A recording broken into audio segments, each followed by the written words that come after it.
지난주 화요일부터 목요일까지 2박 3일 휴가를 다녀왔습니다.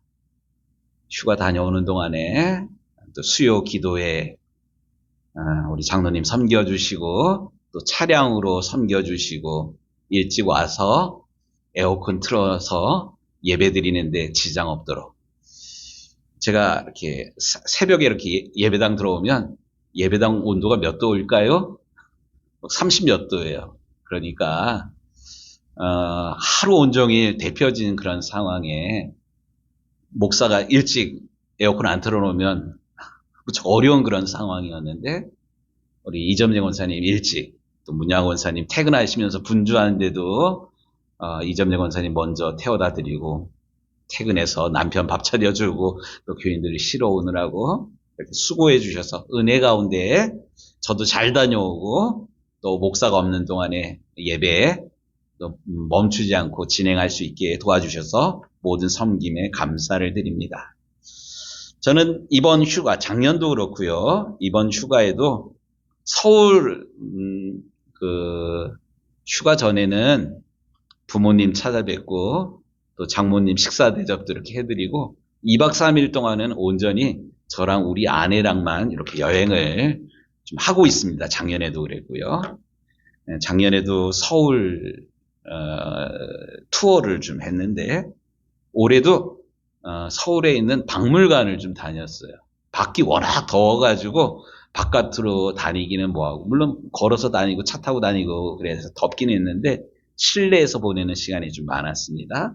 박물관을 일부러 다니는 그런 이유가 있어요.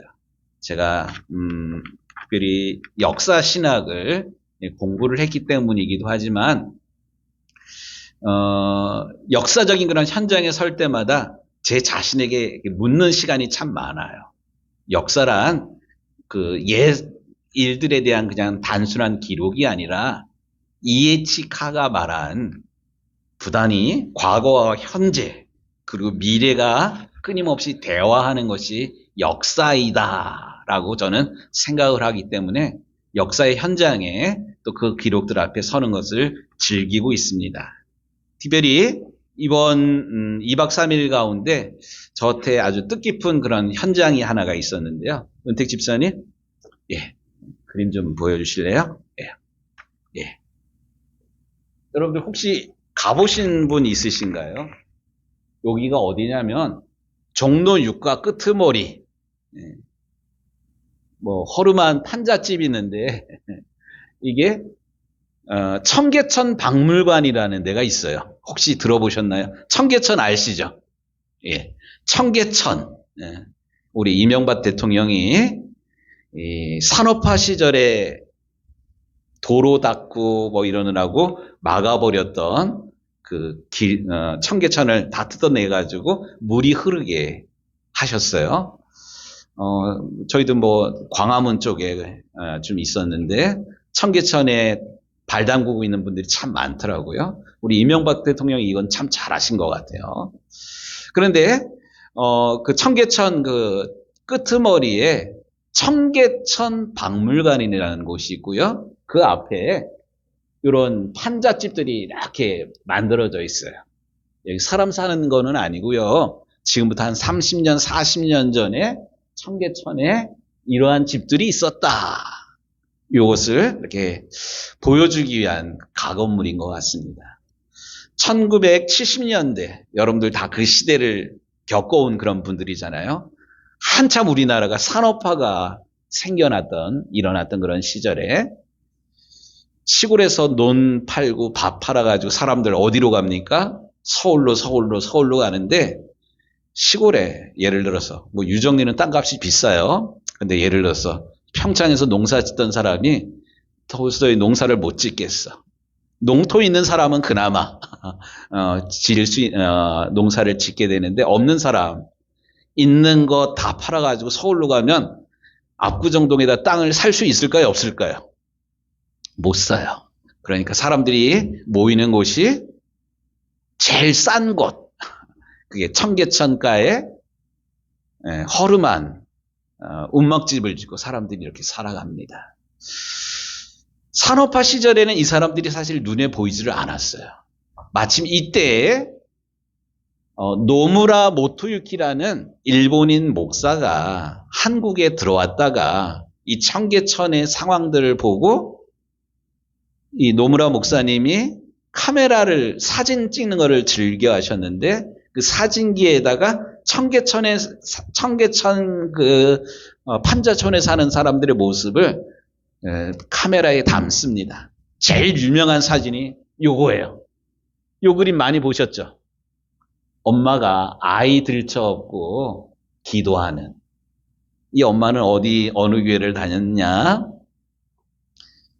김진홍 목사님이 청계천에 있는 철거민들이랑 같이, 청계천에 있는 분들이랑 같이 활빈교회, 활빈교회라는 조금 이따 그림이 나오는데 가장 가난한 사람들이 모이는 그런 교회에서 목회하면서 제법 사람들이 많이 모였고요. 또 산업화가 이렇게 되면서 이 사람들이 계속 밀려나가요. 청계천에 있는 사람들이.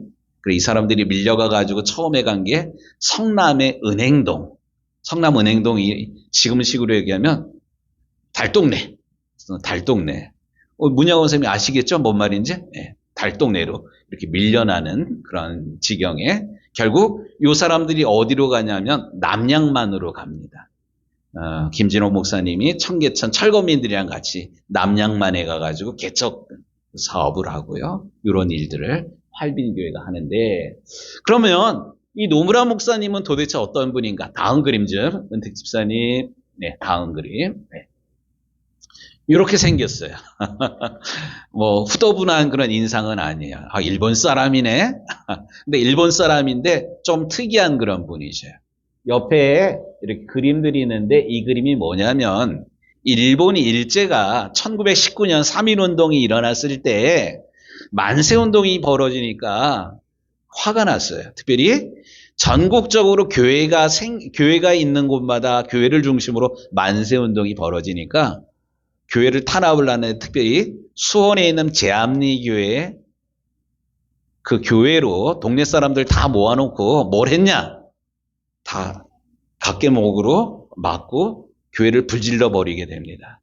이게 묻혀질 뻔한 그런 사건인데, 제가 수요일 날 말씀드렸던 어떤 미국인 테일러 그 기자가 스코필드라는 그런 기자와 함께 이것을 사진에 담아가지고 외국에 이야기함으로 이게 이제 국제적인 그런 문제로 이렇게 부각이 됩니다.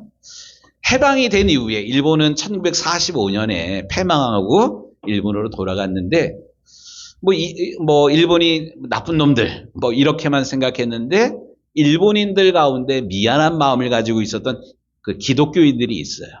이분들이 출염을 해가지고 제암리 교회에 무너진 불타버린 제암리 교회를 재건을 합니다. 건축을 해요. 그러니까 이게 제암리 교회, 수원에 있는 제암리 교회인데 요거를 봉헌을 할 때 이 노무라 목사님이 그 같이 와가지고 이 봉헌식에 참여하게 됩니다. 그리고는 뭐 한국 관광을 할 거 아니에요. 네, 한국을 관광을 하면서 마침 김진홍 목사님이 목회하고 있는 청계천의 활빈교회를 방문을 하게 됩니다. 그런데 방문을 했는데 아주 가슴 아픈 그런 상황을 보게 됩니다. 청계천변에는 뭐 멋들어지게 큰 집을 짓고 사는 사람이 아니라 가난한 도시 빈민들이 모여 사는 곳이잖아요. 농촌을 떠나서 서울에 와서. 근데 한 15, 6살 먹은 소녀가 누워 있는데 허리로부터 이 무릎까지 뼈가 이렇게 허옇게 드러나 있었대요. 다쳤는데 병원에도 가지 못하고 누워 있는. 그런데 그 상처 위에 파리들이 이렇게 앉아가지고 알을 까고 그래서 구더기가 뭐 있는. 너무나 속상한 거. 이렇게 아픈 아이가 있으면 이 아이를 들쳐고 병원에 가야 되는데 안타까운 마음으로 이 목사님이 하나님 이 아이 고쳐달라고 살려달라고 물론 기도를 했습니다. 기도를 하고 뭐 다른 일들 이렇게 보고 왔는데 문제는 2주 후에 들은 소식이 이 아이가 죽었다는 소식이에요. 결국 이 아이는 제때 치료받지 못해서 죽은 그런 거예요. 그러니까 하나님 앞에 너무나도 죄송하고 죄스러워가지고 하나님, 이 가난한 사람들을 위해서 제가 할 수 있는 일이 무엇입니까? 이렇게 물을 때 하나님께서 모세를 부르실 때 네 손에 든 게 뭐냐 이렇게 물으신 것처럼 이 노무라 목사님 여기 이 사진에도 어깨에 메고 있는 거 있잖아요. 카메라. 잘할 수 있는 건 이 카메라예요. 그래서 하나님, 제가 이 사람들의 삶의 모습을 고스란히 담겠습니다 하고는 그때부터 셔터를 누르기 시작합니다. 은택 집사님. 예. 예, 그림이 좀 작은데 그때부터 다니면서 활빈교회를 중심으로 이 청계천, 누구도 관심 갖지 않는 이 청계천의 모습을 사진으로 담습니다. 다음 그림도요. 가난했지만 이렇게 살아가는, 이렇게 밝게 살아가려는, 또 믿음으로 살아가려는 그런 사람들의 모습. 야, 이 아이들 천진난만한 아이들의 모습이에요. 그리고 이 아이들이 먹는 국수. 이 양이 어마어마해. 또 저는 이 그림을 보면서 공감했던 게 이 컵. 우리 어릴 때 쓰던 컵이야. 우리 시대. 이 아이들 교회에서 그나마 삶아주는 국수를 먹고 이렇게 가난했지만 아이들은 천진난만하게 자란 이런 모습. 이건 활빈교회 아까 기도하는 엄마의 모습도 있지만 이 가난한 교회 뭐 에어컨도 없어요. 선풍기도 없어요. 근데 빼곡하게 이렇게 모였던 이런 모습들을 이렇게 담습니다. 사진이 요것만 있는 게 아니라 보니까 책으로 거의 한 권 정도 되는 그런 책으로 이 노무라 목사님이 찍은 사진이 잘 기록되어 있습니다. 저는 그런 생각을 이 청계천 박물관의 특별기획전으로 노무라 목사님 사진전을 이렇게 봤는데 두 가지를 한번 질문을 했어요. 뭐냐면 첫 번째는 만약 그때 1970년, 74년도인데 이 노무라 목사님이 사진으로 기록을 남겨두지 아니하였더라면 그러지 않아도 이 개발 시대에 전혀 관심 갖지 아니하였던 도시 빈민들의 모습을 우리가 오늘날 기억하였을까? 이런 생각을 좀 가져봤어요. 또 하나는 이 노무라 목사님이 네 손에 든 게 뭐냐라는 이런 주님의 음성, 내적인 그런 음성이에요. 그 음성을 듣고 셔터를 누르지 아니하였더라면 이런 모든 것들은 그냥 추억 속에 옛날에 그런 일들이 있었을 거야. 있었대더라. 뭐 이렇게 지나갔을 터인데 어쨌든 기도하는 목사님, 기도하는 가운데 안타까운 마음 가운데 하나님 너무나도 속상하고 안타깝고 해줄 게 아무것도 없습니다. 이럴 때 네 손에 든 게 무엇냐라는 그런 주님의 음성에 순종해서 기록으로 남겨두었기 때문에 지금 잘 사는 이런 시대에 옛날을 추억하면서 또 가난했지만 이들에게 있었던 믿음이 결국 우리의 모습이에요. 이 가난을 이기게 하고 어려움을 이기게 했던 것은 아닌가 그런 생각을 좀 갖게 됩니다. 우리는 계속해서 로마서 말씀을 읽어오고 있습니다. 지금 로마서 6장 말씀을 읽고 있는데 지금까지 이야기의 주제는 한마디로 요약을 하면 이렇습니다. 한 사람이 순종하지 아니함으로 인류에게 찾아온 죄와 죄의 삭신 죽음의 문제, 어느 누구도 이 문제를 해결할 수가 없었습니다. 하지만 우리 예수 그리스도의 은혜, 예수 그리스도의 순종하심, 또 지금도 살아 통치하시는 우리 예수 그리스도로 말미암아 죄와 죽음의 문제를 해결받는 우리는 구원받은 백성이 되었다라는 것이 지금까지 로마서 1장부터 5장까지 읽었던 그런 내용입니다. 특별히 지난주에 읽었던 로마서 6장 1절부터 7절까지의 말씀은 예수 그리스도와 합하여 세례를 받은 우리는 세례를 받는다는 게 단지 교회에 입교하는 그런 예식이 아니라 예수 그리스도와 함께 나는 죽었고 또 예수님 부활하신과 같이 우리도 같은 모양으로 예수 그리스도와 연합한 자가 되었다. 이것이 6장 1절부터 7절까지의 내용입니다. 오늘 읽은 말씀은 이 말씀을 보다 구체적으로 들어가서 그렇다면 우리가 믿는다는 게 도대체 뭔가? 우리가 신앙하는 것, 우리가 믿는다는 게 도대체 무엇인가라는 그런 질문에 오늘 말씀 가운데 나오는 세 가지 단어에 집중해가지고 우리가 믿는 것은 바로 이런 것이다. 이렇게 좀 알아가고자 합니다. 한번 좀 여러분들 단어를 찾아서 줄을 한번 좀 쳐보시겠습니까? 9절 끝부분에 알미로다, 안다라는 그런 단어가 나와요. 또 11절에 여길지어다. 우리가 믿는 것은 곧 이런 것을 믿는 거예요. 믿음을 구체적으로 이렇게 지정해가지고 믿는 것은 바로 이런 거다 뿐만 아니라 13절에 이 단어가 두 번 나오는데 드리라라는 그런 단어가 나와요. 13절 끝부분에 다시 살아난 자같이 하나님께 드리며 너희 지체를 의의 무기로 하나님께 드리라. 결국 믿음이라는 것은 세 가지인데 아는 것, 여기는 것, 드리는 것. 이게 곧 우리가 믿는 믿음의 실체다. 요 이야기를 하고 싶습니다. 그렇다면 첫 번째, 우리가 믿는 것은 도대체 뭐냐? 알미라는 건데, 안다라는 것, 알아간다는 것, 알미다. 도대체 안다는 게 뭐냐? 8절 말씀 좀 같이 읽도록 하겠습니다. 8절 말씀. 만일 우리가 그리스도와 함께 죽었으면 또한 그와 함께 살 줄을 믿노니. 이는 믿는다는 게 도대체 뭐냐? 그리스도께서 죽은 자 가운데서 살아나셨음에 다시 죽지 아니하시고 사망이 다시 그를 주장하지 못할 줄을 알미로다. 사도 바울은 이 이야기를 하면서 우리에게 너희는 믿으니까 이렇게 살으라, 삶을 이야기를 하지는 않습니다. 믿음은 믿음에 있어서 중요한 것은 행하는 것이 아니에요. 그러니까 누가복음 18장에 보면 한 율법학자가 예수님을 밤늦게 찾아와서 선한 선생님, 내가 무엇을 하여야 영생을 얻으리까? 이렇게 묻습니다. 이 율법학자는 우리가 구원을 받으려면 무엇을 해야만 구원을 받는다라고 생각을 했기 때문에 예수님께 무엇을 하여야 구원을 받냐고 물었습니다.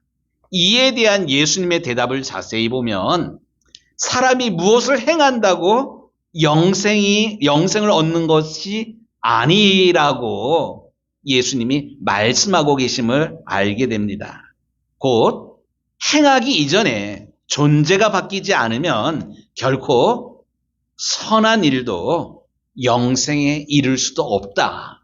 이것이 예수님이 말씀하시는 핵심입니다. 오늘 본문에서도 마찬가지입니다. 행하기 전에 먼저 알아야 할 것이 있는데 그것이 예수님의 죽음과 부활은 예수님에게만 일어난 사건이 아니라 그리스도와 연합한 나에게도 일어난 사건이라는 사실입니다.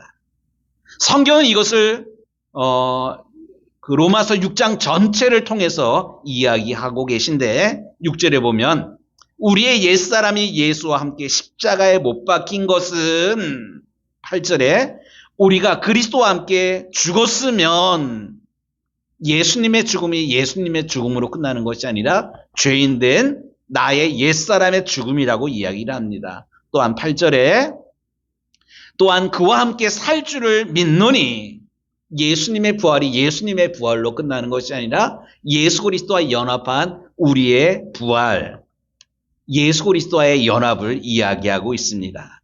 그러므로 신앙생활의 출발은 감정이나 흥분이 아니라 복음을 사실로 받아들이고 사실로 아는 것으로부터 출발을 합니다. 여기서 안다는 것은 단순한 성경 지식을 아는 것이 아닙니다. 나의 신분이 바뀐 것을 아는 것입니다. 죄의 종노릇하던 내가 우리 예수님의 십자가의 은혜로 예수님께서 나를 다스리심으로 말미암아 죄의 종이 아니라 거룩한 하나님의 자녀가 되었다는 신분의 변화를 말씀하고 있는 것입니다.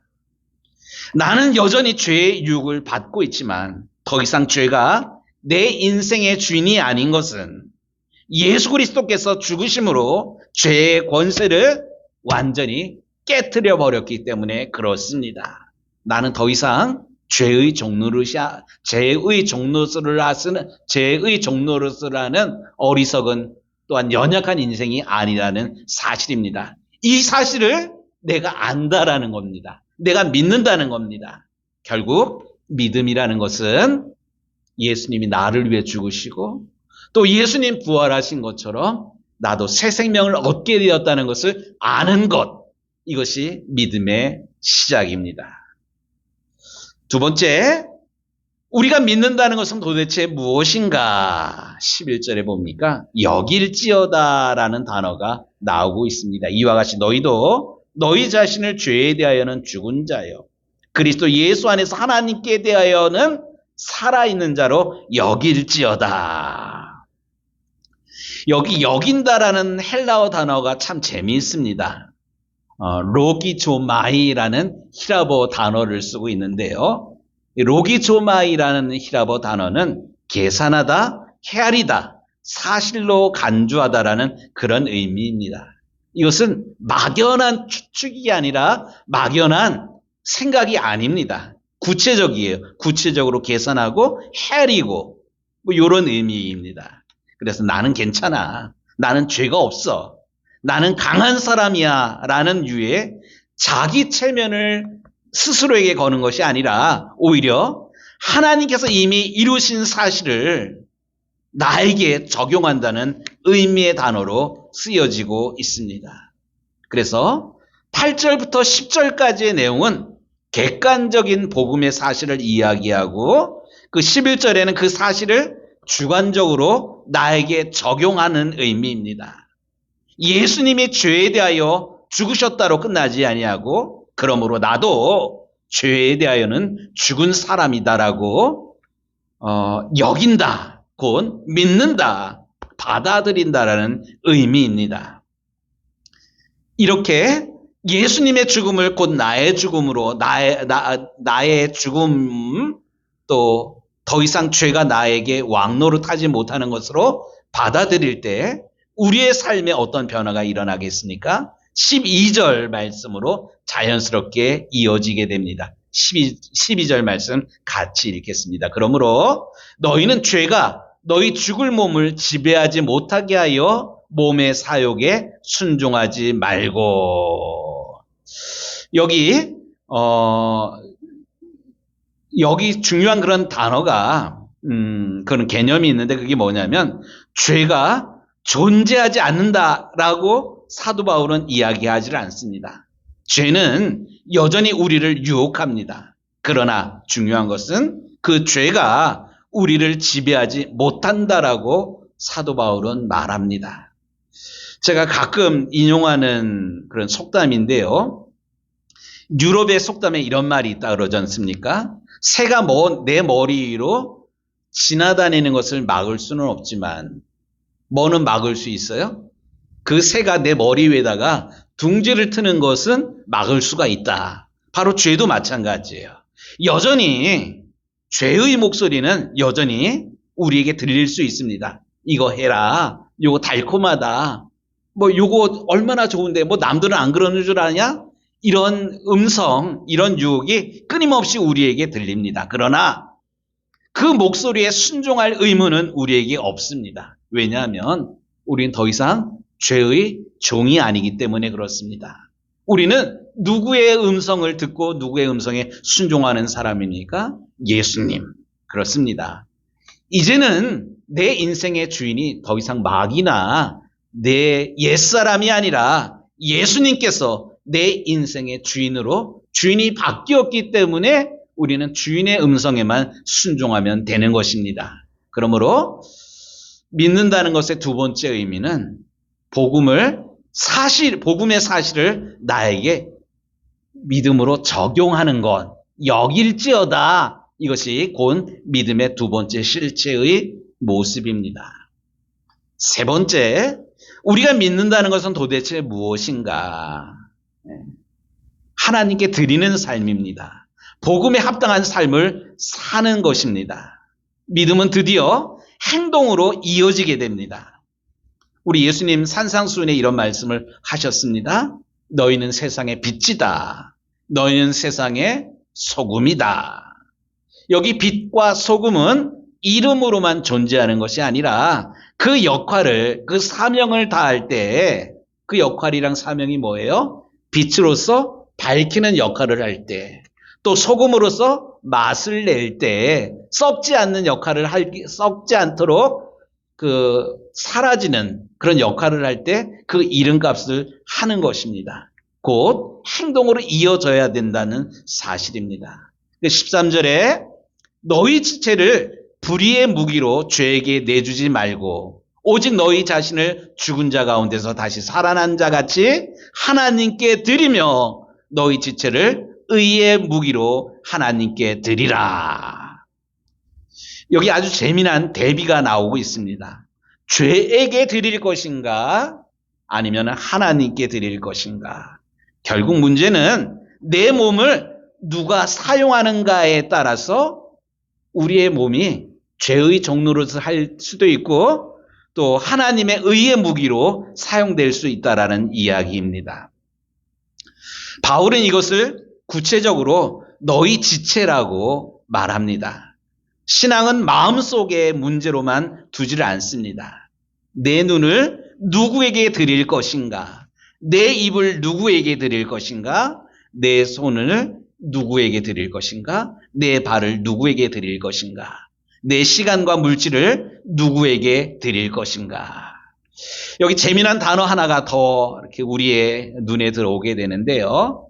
불의의 무기로 드리지 말고 여기 무기라는 그런 단어가 호플론이라는 그런 히라보 단어를 쓰고 있는데 도구라는 그런 의미도 있지만 여기서는 도구라는 의미로 쓰지 아니하고 불의의 무기로 드리지 말고 무기라고 번역하고 있습니다. 똑같은 똑같은 입이지만 이 입에서 나오는 말이 누구를 살리기도 하고 누구를 죽이기도 합니다. 똑같은 손이지만 움켜잡는 그런 손이 될 수가 있고 어려운 사람을 또 붙잡아 일으켜주는 손이 될 수가 있습니다. 중요한 것은 무엇을 가지고 있느냐보다 누구에게 드렸느냐가 결국 그 인생의 쓰임을 좌우하게 됩니다. 아까 우리가 노무라 모토유키 목사님의 카메라, 그 카메라가 목사님 손에 들려졌을 때 하나님을 경외하는 마음으로 하나님 음성에 순종하였던 목사님이 쓰실 때는 아주 은혜로운 역사적인 그런 기록으로 이 카메라가 쓰임 받았습니다. 그런데 그 카메라가 파파라치가 뭐예요? 다른 사람의 흠집을 잡아가지고 돈 뜯어내는 사람을 파파라치라 그러잖아요. 근데 파파라치가 요즘 아주 다양한 이름으로 쓰여지고 있습니다. 그게 뭐냐면 카파라치가 있대요. 카파라치가 뭐예요? 카메라로 누가 신호 위반했는지 주차 위반했는지 찍어가지고 돈 뜯어내는 거. 또 스파라치가 있어요. 스파라치가 뭘까요? 쓰레기 종량제 봉투에다가 엉뚱한 거 집어넣으면 그거 헤집어내가지고 주소 라벨 찾아가지고 벌금 나오게 하는, 이거를 업으로 삼고 살아가는 사람들이 있어요. 또 소파라치가 있어요. 소파라치. 소방법 위반. 이 소방법이 강화돼가지고요. 요즘 물류센터 화재 일어나고 이런 일들이 일어날 때마다 소방법대로 건물이 운영이 됐냐, 지어졌냐, 이런 거 가지고 벌금이 나오고 막 이렇습니다. 근데 이것을 이용해가지고 다니면서 소방법 위반인지 아닌지를 가려내서 또 신고해가지고 돈 뜯어내는 그런 사람들이 있어요.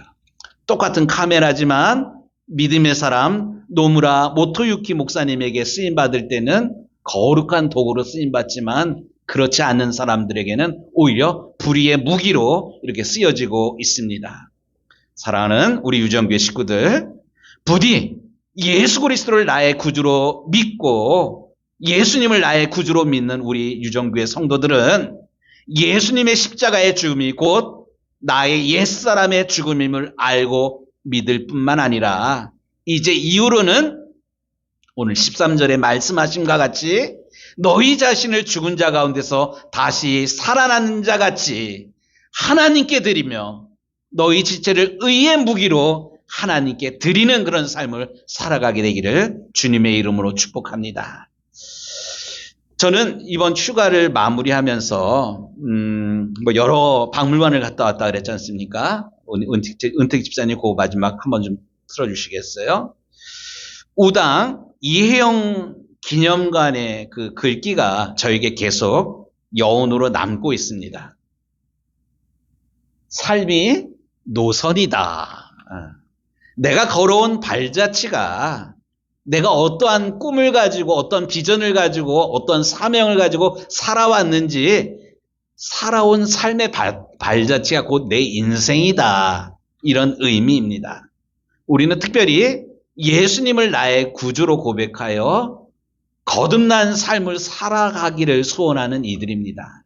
그런데 예수님을 믿는 이 믿음이 실제로 내 삶 가운데 나타나지 않는다면 우리의 믿음이 진짜인지 가짜인지 어떻게 증명하시겠습니까? 그렇기 때문에 순회 선교단의 김용의 선교사님이 하신 말씀 가운데 아주 유명한 말씀이 있어요. 곧 나를 변화시키지 못하는 복음은 복음이 아니다. 한번 좀 따라해 보도록 하겠습니다. 나를 변화시키지 못하는 복음은 복음이 아니다. 이거 중요한 말입니다. 곧 예수님의 십자가의 죽음으로 끝나는 것이 아니라 곧 죄인된 옛 자아의 죽음임을 알고 내 인생의 주인이 내 옛 자아가 아니라 예수님이 살아서 나를 다스림을 믿고 있다면, 이것을 사실로 믿고 사실로 여기고 있다면 예수 믿은 이후에 내 삶은 바뀌어야만 합니다. 어떻게 바뀌어요? 예수님이 기뻐하는 삶을 우리도 동일하게 살아가는 길로 우리는 결단하고 실제로 그렇게 살아가야만 합니다. 오늘 예배 전에 불렀던 찬양이 뭐예요? 하나님의 꿈이 우리의 비전이 되고 예수님의 성품이 나의 인격이 되고 성령님의 권능이 나의 능력이 되기를 원하고 바라고 기도합니다. 이 복음이 교리가 아니라 지식이 아니라 실제로 내 삶에 이런 변화로 이어지는 우리 유정교회 성도의 삶이 되기를 우리 주님의 이름으로 축복합니다. 아멘. 기도하겠습니다.